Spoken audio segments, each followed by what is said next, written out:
Okey, baik. Assalamualaikum warahmatullahi wabarakatuh lagi sekali. Okey, baik. Pada yang tengok live, alhamdulillah dapat tengok live, yang mana tak tengok live nanti dia akan tengok recording. Sebelum kita mulakan macam biasa kita baca doa dulu. A'udzubillahi minasyaitonirrajim. Bismillahirrahmanirrahim. Alhamdulillahirabbil alamin wassalatu wassalamu ala asyrofil anbiya'i wal mursalin wa ala alihi wa sahbihi ajma'in. Allahumma alaina hikmataka wanshur alaina min khazaini rahmatika ya arhamar rahimin. Wa sallallahu ala sayyidina Muhammad wa ala alihi wa sahbihi ajma'in. Walhamdulillahi rabbil alamin. Okay, baik. Alhamdulillah. Kalau awak tengok minggu lepas, yang hantar tugasan adalah Ustaz Siti. Sebab saya bercuti, bukan bercuti jalan makan angin. Tapi saya bercuti atas sebab isteri saya bersalin, saya dapat baby. Jadi saya cuti lah selama 7 hari sampai minggu lepas. Jadi hari ni kita kembali semula. Okay, saya tak berubah jadi ustazah, tiba-tiba jadi ustaz balik, tak. Cuma orang gantikan saya pada minggu lepas. Okay, tajuk kita hari ni, tanpa lengahkan masa, tajuk kita hari ini, boleh rujuk buku teks. Boleh rujuk buku teks untuk memudahkan awak. Sediakan buku teks. Boleh juga tengok dekat skrin depan. Okay, saya akan tunjukkan. Skrin, sekejap. Keluar pula. Sekejap try cara lain. Okay, ni kali pertama biasa kali pertama kita guna Google Meet. Kita akan jumpa pelbagai kerenah lah. Okay, tapi mungkin awak dah biasalah dengan cikgu lain dah pernah buat. Okay, untuk pendidikan Islam ni kali pertama kita cuba dulu kali ni. Yang kali akan datang, kita tengoklah dalam sebulan sekali ke, kita akan cuba buat Google Meet.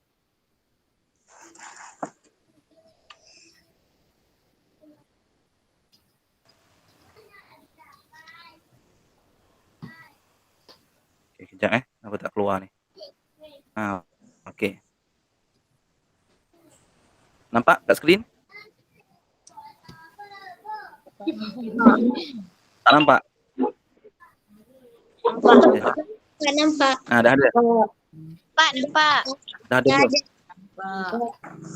Dah ada Sayangi kita. Kita dapat? Okay, kalau awak buka, tak apa, yang mana nampak tak jelas ataupun tak dan sebagainya, boleh rujuk ke teks. Muka surat 38. 38.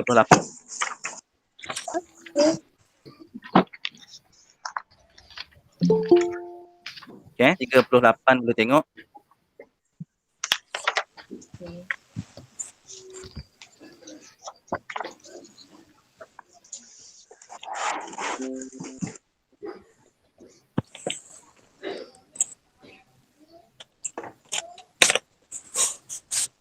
Ya.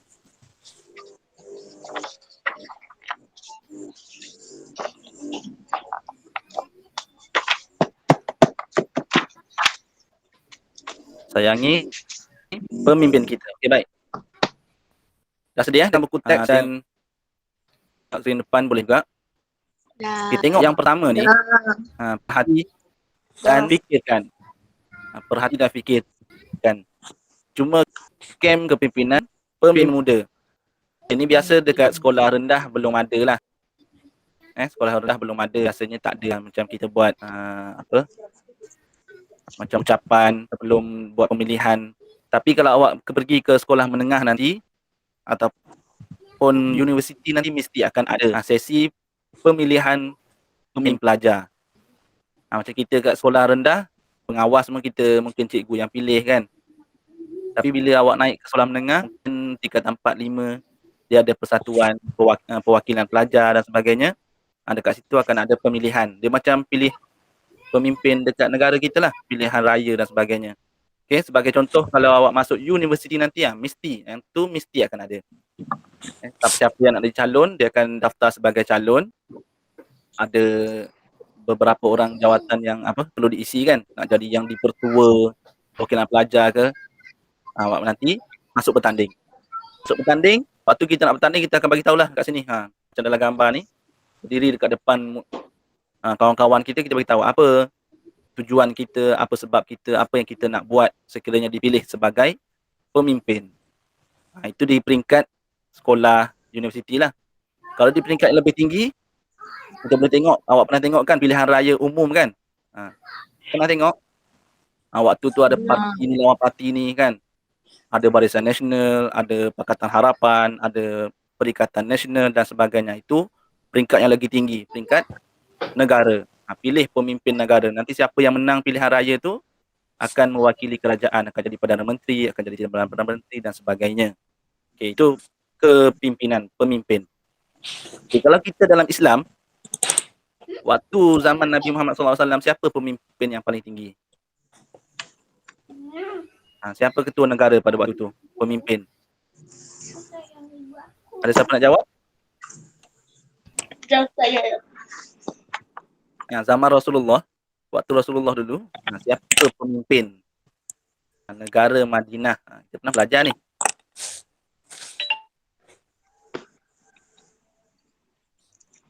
Siapa pemimpin? Tak ingat? Tak apa, saya tolong jawabkan. Abdul Rahman bin Auf?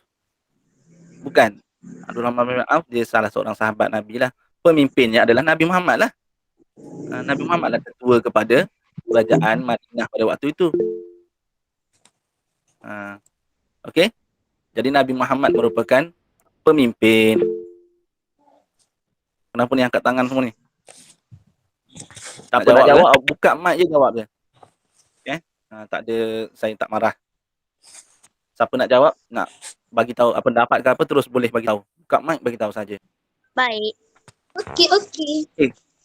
Teruskan Okey. Okey, mungkin di kalangan awak ni yang ada yang dengar ni, satu hari nanti mungkin awak akan jadi pemimpin, mana tahu kan. Tiba-tiba Iman jadi Perdana Menteri Malaysia yang ke-12. Kita tahu Daris Hafi timbalan Perdana Menteri, kita tahu mungkin sekarang kita tak nampak. 10 tahun akan datang, 20 tahun akan datang, kita tak tahu siapa awak. Mungkin waktu tu awak dah jadi orang hebat. Okay, boleh tengok seterusnya. Ditulis saya mesti menjadi pemimpin yang hebat pada suatu hari nanti. Ini cita-cita lah. Mungkin satu hari awak ada impian nak jadi pemimpin dan sebagainya. Okay, kita tengok hadis Nabi SAW ni. Mari baca hadis ini bersama-sama. An Abdillah ibni Umar radhiyallahu anhuma. Abdullah bin Umar adalah anak kepada Sayyidina Umar ibn al-Khattab. Pernah dengar kan Umar al-Khattab kan? Sahabat Nabi. Ni anak dia. An Abdullah bin Umar radhiyallahu anhuma anna Nabiy sallallahu alaihi wasallam qala as-sam'u wa ta'atu 'alal mar'il muslimi fima ahabba wa kariha ma lam yu'mar bi ma'siyatin fa idza umira bi ma'siyatin fala sam'a wala ta'ah. Okey, dapat dengar saya baca tadi? Ini hadis muttafaqun alaih, hadis yang menceritakan tentang kepimpinan. Okay, sebelum saya tengok maksud tu, saya nak ceritakan sikit. Okay, kepimpinan ni tak semestinya kita nampak, Perdana Menteri, Perdana Menteri. Tak. Di sekecil-kecil bahagian pemimpin adalah mungkin kita di sekolah, ada jadi ketua kelas, dia pemimpin kat kelas tu, ketua kelas. Contoh awak di rumah, awak sebagai seorang abang kepada adik-adik awak, mungkin menjadi pemimpin kepada adik-adik awak. Kalau awak sebagai ketua kumpulan WhatsApp bawang awak, contoh, awak merupakan ketua kumpulan WhatsApp bawang awak tu. Jadi apa ciri-ciri dia? Nabi SAW sebut, mendengar dan mematuhi kepada seseorang Muslim yang menjadi pemimpin. Tengok mesti kita dengar dia dalam perkara yang dia suka ataupun dia benci. Walaupun pemimpin kita arahkan kita benda yang kita tak suka, tapi kita perlu dengar dia selagi malam yu'mar bi maksiatin, selagi dia tidak mengarahkan kepada maksiat. Fa iza umira bi maksiatin fala sam'a wala ta'ah. Kalau dah diarahkan untuk kita buat maksiat, maka tidak ada lagi dengar dan patuh kepada arahan itu. Contoh awak sebagai abang di rumah, merupakan pemimpin kepada adik-adik awak ni. Awak arahkan satu-satu benda yang bukan maksiat. Contoh, Adik, tolong basuhkan baju ni, mak minta tolong tadi. Dia perlu dengar arahan itu dan taat kepada arahan itu. Sebab perkara itu bukan maksiat. Tapi contoh abang ni kata, "Dek, curi aiskrim tu, abang lapar." Dia arahkan sesuatu perkara yang maksiat kepada Allah. Jadi pada waktu tu adik tu perlu taat tak pada arahan abang dia tu? Tak. Tak. Perlu. Okey, sekiranya bercanggah tak perlu. Okey, peringkat yang rendah. Contoh kita pergi kepada yang tinggi sikit. Ibu bapa kita. Ibu bapa kita ni pemimpin di rumah. Jadi awak sebagai anak mesti ikut arahan ibu dan bapa. Ibu bapa awak minta tolong. Abang, tolonglah kejap belikan aiskrim kat depan tu. Dia pergi beli. Dia kena beli, dia kena dengar dan dia kena taat. Sebab mak ayah adalah pemimpin di rumah. Tapi kalau contoh, ayah kata, pergi tu, rembat durian kat depan tu, bawa balik. Tak ada durian tu. Pedulilah. Contohlah kan. Tapi tak adalah ayah yang macam tu. Contoh saja. Perlu tak awak dengar arahan tu? Tak. Tak. Okay. Sekiranya dah bercanggah dengan agama, dah bercanggah dengan Islam, dengan apa? Dengan perkara yang maksiat ni, maka kita tak perlu dengar. Waktu tu kita boleh lawan. Bukan lawan kita tumbuk apa. Maksudnya saya tak nak buat apa yang diarahkan. Boleh. Sekiranya bertentangan. Tapi selagi tak bertentangan. Contoh, adik, tolong mak basuh pinggan kat dapur. Awak kata, tadi ustaz ajar, tak perlu dengar arahan mak ayah. Sudah. Dia mengarut dah kan. Sedangkan mak minta tolong basuh pinggan. Dia basuh pinggan tu maksiat ke? Tak. Tak kan. Kalau basuh pinggan tu tak maksiat, maksudnya awak wajib dengar, wajib taat. Itu di rumah. Kalau di luar lagi, contoh. Di sekolah, ada kepimpinan di sekolah. Ada cikgu disiplin, ada guru besar sebagai pemimpin. Dia bagi satu arahan. Semua kena patuhi SOP, kena buat jarak penjarakan sosial contoh. Perlu tak kita taat? Perlu. Perlulah kita taat sebab arahan daripada ketua tu tak bercanggah. Okey, faham kat situ konsep asas dia. Jadi kita tengok maksud dia, tadi saya dah terangkan dah pun.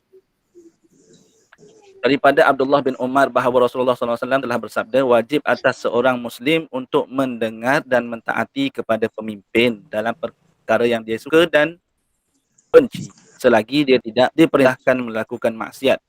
Apabila diperintahkan melakukan maksiat, maka tiada kewajipan untuk mendengar dan mentaati. Okey, saya dah terangkan dah. Bagaimanakah cara untuk menjadi pemimpin yang disegani? Ni tanya. Ada siapa-siapa nak bagi buah fikiran cara nak jadi pemimpin yang dihormati, disegani? Awak rasa macam mana? Kalau awak sebagai seorang pemimpin, apa awak ciri-ciri yang macam mana yang awak rasa orang suka pemimpin tu? Amanah. Betul? Satu yang pertama, amanah, mesti amanah. Lagi ada? Siapa nak jawab? Ni macam mana awak tu? Contoh awak ada nak pilih ketua kelas dalam kelas awak pilih orang yang macam mana? Satu, amanah, betul. Lagi? Ada? Siapa nak jawab? Tanggungjawab. Adil, bertanggungjawab, betul. Lagi? Ada lagi. Mesti handsome ke, cantik ke tak? Menasihati. Apa dia kali ni?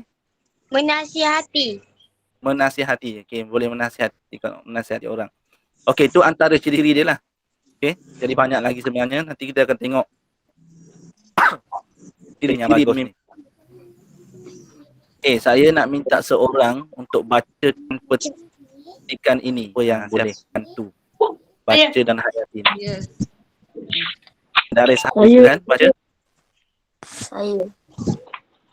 Pemimpin ialah seseorang yang dipertanggungjawabkan untuk mengetahui serta memimpin sebuah kumpulan, persatuan, organisasi atau negara. Okey, yang murid perempuan siapa boleh bantu bacakan yang Saya. siapa saya tu saya tak Zahira. Zahira, silakan. Ustaz, boleh saya tahu apakah maksud pemimpin? Okey, siapa nak jadi ustaz? Saya. Bagi saya dan Man. Iman, silakan. Bagus soalan kamu. Sofia. Sofia.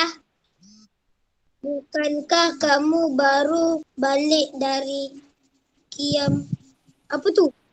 Oh, Camp. kempenan minggu lalu. Kebetulan tajuk kita hari ini taat kepada pemimpin. Mari kita lihat di Di layar. maksud pemimpin yang sebenarnya. Okey, sekarang kita akan tengok maksud pemimpin.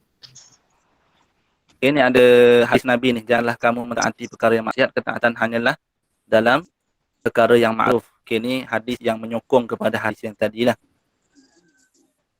Okey, kita tengok. Baca dan hayati ni. Pemimpin yang budiman. Okay, ni dia cerita. Sekejap kita tengok pada maksud.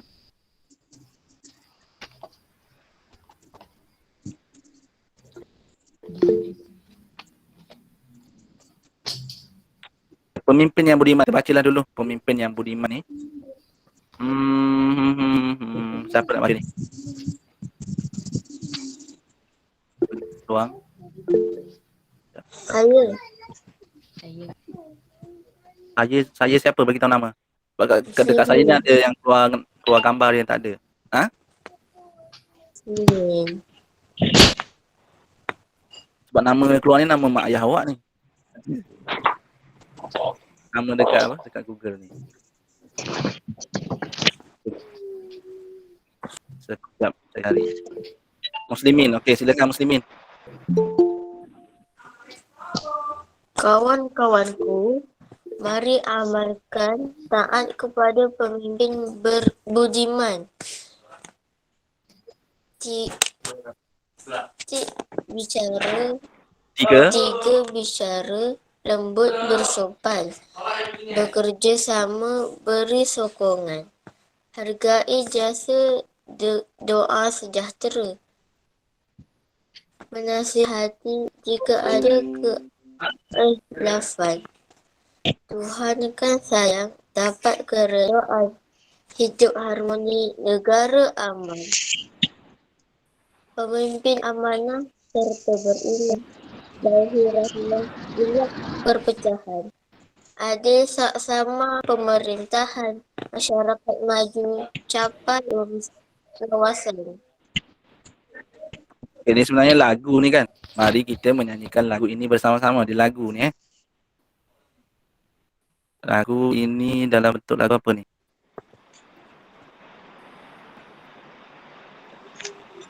Okay, tak ada kat sini. Okay, mungkin kena scan QR ni lah, dua lagu. Apa lagu kita buat kemudian, hari ni kita baca dulu. Dalam ni ada sebutkan ciri-ciri pemimpin yang bagus, pemimpin yang baik, pemimpin yang budiman. Antaranya kalau kita tengok petikan yang pertama, apa dia ciri-ciri yang pertama ada kat sini. 3 bicara lembut bersopan. Okay? Maksudnya waktu bercakap dengan orang sebagai pemimpin ni kita bercakap dengan sopan dan lemah lembut. Bekerjasama beri sokongan. Maksudnya bekerjasama dalam kerjaya atau kerja yang dia buat tu. Hargai jasa doa sejahtera. Okay. Menasihati jika ada khilafan. Okay, dalam organisasi ni biasalah kalau awak sebagai pemimpin, okay, pemimpin biasanya ada setengah-setengah sifat yang tak bagus tu akan timbul. Satu-satunya kita rasa ego. Bila kita jadi pemimpin kita rasa macam, oi aku pemimpin kot, aku ketua kelas kot, kau siapa nak nasihat aku? Dia akan keluar rasa sifat-sifat itu. Okay, ataupun awak dah jadi satu hari nanti awak sebagai ketua kampung Air Tawar 5 contoh kan. Aku ketua kampung lah, kau siapa nak nasihat aku? Dia keluar ayat macam tu, maknanya dalam diri ni dah mula ada rasa bangga diri dan takjub lah dalam bahasa Arabnya. Ataupun kita rasa macam ego tu akan datang.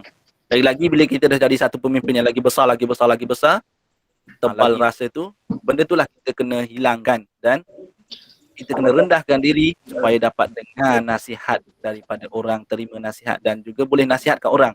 Okay? Nak nasihatkan orang ni ramai boleh buat. Kita nak nasihatkan orang, kau jangan buat ni, kita nak cakap kat orang senang. Lagi senang daripada kita terima apa yang orang cakap kat kita. Contoh orang nasihat kita, kau ni tak baik lah macam ni. Kau pahal. Kita akan mula rasa macam tu kan. Sebab dalam diri kita ni ada satu sifat namanya ego. Ego tu kita kena rendahkan.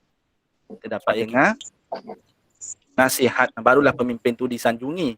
Okey, contoh satu pemimpin dekat kawasan kita ke, dekat kelas kita ke, bila kita tegur dia, oh tak apalah, nanti lepas ni aku buat penambahbaikan, aku tak buat lagi macam tu. Contoh kan, dalam kelas dia asyik tulis nama perempuan je, nama lelaki dia tak tulis. Ada orang tegur, mana boleh macam tu, kau kena adil lah. Kalau lelaki buat hal pun, kau kena tulis nama dia. Kalau dia pun kata, okey tak apa, nanti lepas ni aku baikilah, aku buat juga. Maknanya dia pemimpin yang bagus. Tapi kalau pemimpin tak bagus, macam mana kita tegur dia? Kita cakap kat dia, kau asyik tulis nama lelaki je, nama perempuan tak tulis pun. Mana boleh macam tu, kena adil lah. Kata aku lah, aku kan pemimpin, aku ketua kelas. Kalau dia cakap macam tu, maknanya dia seorang yang ada ego dan tak boleh terima nasihat Orang. Jadi faham tu. Yang seterusnya ada amanah serta beriman. Amanah dengan beriman ni dia dua benda yang berbeza, tapi biasanya, kebiasaannya, bila ada sifat beriman ni, amanah dia akan datang dengan sendirinya. Bila dia seorang yang beriman, automatik dia akan amanah. Sebab apa? Bila dia beriman, dia tahu Allah Ta'ala catat amalan dia. Tuhan tengah tengok apa yang dia buat.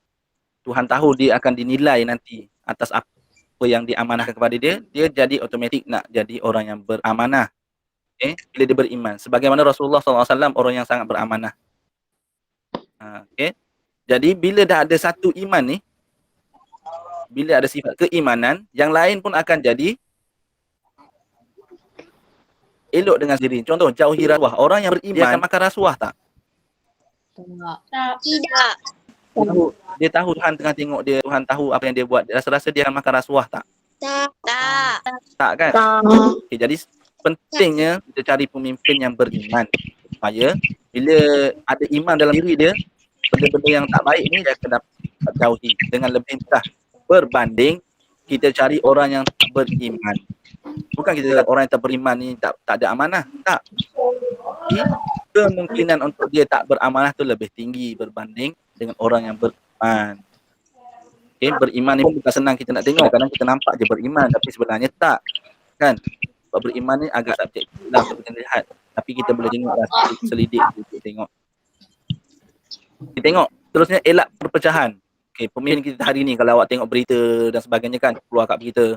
Pemimpin tu nak tarik sokongan, pemimpin ni nak sokong kerajaan, yang tu nak macam ni, yang tu macam apa. Perpecahan. Seeloknya kita cari yang mengelakkan perpecahan. Lagi-lagi sama-sama Islam lagilah. Sepatutnya kita sama Islam bersatu padu. Bukan bersatu parti tu maksudnya kita kena berada dalam satu kelompok. Macam tu.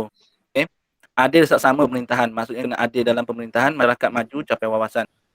Yang ni dia lebih tinggi dah. Dia sampai ke level macam pemimpin negara, pemimpin kampung, pemimpin yang tinggi. Tingkat kita ni di sekolah, awak kena ada ciri-ciri yang lemah lembut, bagi kerjasama pada orang, boleh terima nasihat, boleh nasihatkan orang, boleh amanah dalam tugasan. Kalau cikgu kata, tolong tulis nama siapa yang bising.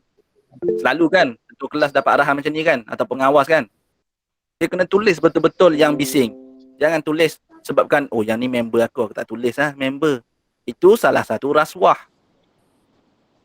Saya tulis je Ustaz. Ataupun panggil kroni. Awak pernah dengar perkataan kroni? Betul.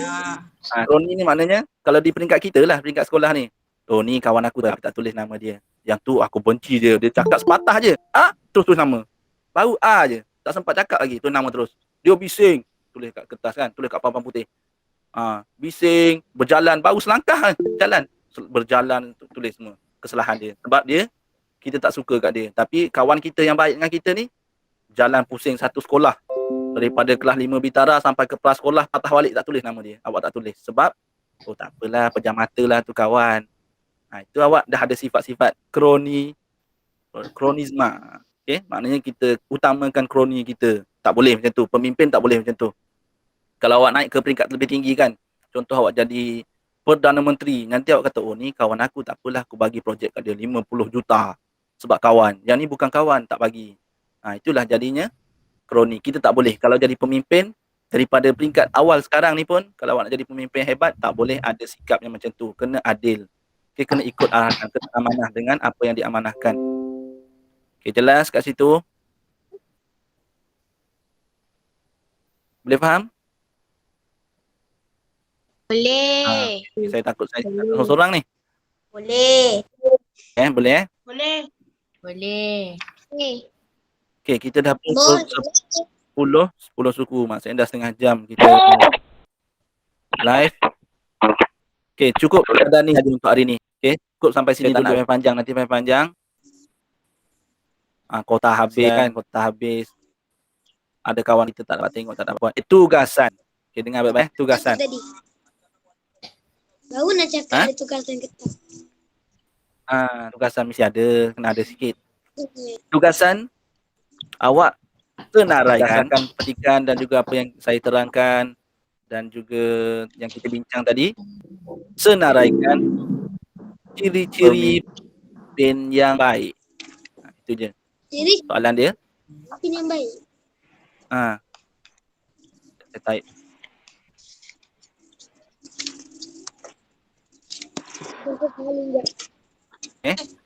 Senaraikan dia ciri pemimpin. Sabar.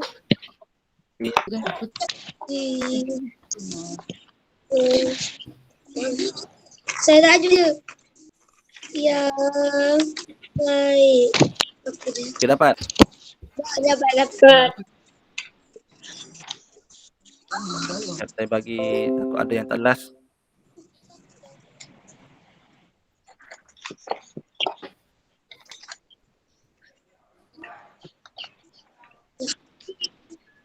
Sebanyak berapa yang kesenaraikan? Sebanyak yang awak tahu yang kita belajar hari ni. Kalau awak rasa ada 9, tengoklah berapa yang awak boleh senaraikan apa yang kita bicarakan hari ini. Sekejap.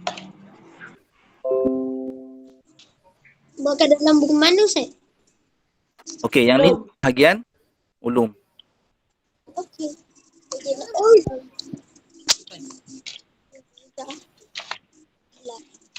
Jaya. Jaya. Okey, itu soalan dia. Ciri-ciri pemimpin yang baik. Nak screenshot. Tu. Kejap, saya screen dulu. Macam. Screen, tulis je sikit je ayatnya. Senaraikan ciri-ciri pemimpin yang baik. Tu je. Tak, tak Yang lupa. senarai tu awak nak ambil daripada mana? Okey, dah. Daripada petikan tadi ada, daripada apa yang kita bincangkan ada. Tak semestinya awak tengok dalam buku teks saja, awak boleh fikir. Boleh guna ni kepala ni ataupun awak nak Google ke boleh juga. Bergantung pada cara awak, tapi banyak poin yang dah ada pun dalam petikan tadi yang kita baca tu. Jadi awak senaraikan sajalah. Kalau ada awak jumpa 5, kalau ada 10. Okey, tapi sekurang-kurangnya 5 lah. Kalau satu je, ciri dia amanah satu je tu bukan bagus dah awak buat tu, tapi menunjukkan awak orang rajin untuk mencari. Kurang. Dah base 10 boleh ke? Boleh. Yang penting sekarang ni itu 5. Tempat yang awak rasa bagus sebagai seorang pemimpin, ciri pemimpin yang baik ni tulis je. Okey, boleh faham? Boleh. Selepas dah buat ni seperti biasalah. Tugasan ni awak boleh hantar di dalam grup Telegram yang kita dah sediakan tu, awak hantar je kat situ. Hantar je tulis tugasan hari ni. Okey. Hantar kat situ dan jangan lupa sebelum kita habis nanti awak isi hadiran mailing tu kan. Saya dah share pun dekat dalam WhatsApp. Okey. Link tu awak rasa dah banyak kali dah jumpa kan, awak masuk je. Masuk ke hadiran hari ni. Pastikan awak pilih betul subjek hari ni pendidikan Islam. Bukan bahasa Arab. Saya ada jumpa ramai yang tertukar. Bahasa Arab lagi hentam pendidikan Islam, hentam bahasa Arab. Sebab cikgu yang sama kan. Tak apa. Okay, kali ni awak cek betul hari ni Islam, masukkan pendidikan Islam. Okay, sekadar tu saja saya rasa untuk hari ni. Jadi kita akan jumpa lagi di masa akan datang. Mungkin kita akan buat juga sesi meet ni bulan 9 lah lagi sekali. Kita akan cuba. Yang ni kita nak test sahaja dulu. Tapi tak apa-apa ni saya akan maklumkan dalam itulah dalam WhatsApp. Jadi sekian saja untuk hari ni. Semoga dapat belajar dengan baik. Tenang sambil di rumah, stres. Okay, buat kerja, relax. Jadi kalau stres banyak ayam ambil nafas ke, ambil angin baru sekejap, lepas tu sambung kerja. Jangan streskan diri. Belajar yang tenang, belajar bagi ada rasa keseronok untuk belajar. Kalau rasa stres tu mandi ke, minum air teh ais ke dapur, mak tolong buat air. Macam tu. Nak belajar ni pening minta tolong kan. Pening. Tak pun belilah coklat ke makan sambil buat kerja, bagi seronok. Jangan awak rasa stres, kabut. Kita tak nak macam tu Okey. Okay, baik, insya-Allah kita jumpa lagi. Assalamualaikum warahmatullahi wabarakatuh. Terima kasih kepada semua yang Waalaikumsalam warahmatullahi wabarakatuh. Start. Bye-bye.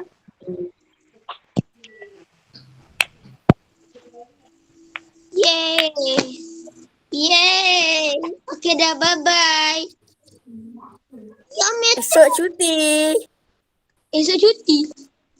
lah. Awal Oh, ya, ya. Muharram. esok cuti. Ustaz. Ya, ya. Tania dapat gaji baru. Terima kasih. Tanya Ustaz. Sama. Bye-bye Ustaz. Nak caw dulu. Nak masuk Google Meet aku. Assalamualaikum. Salam.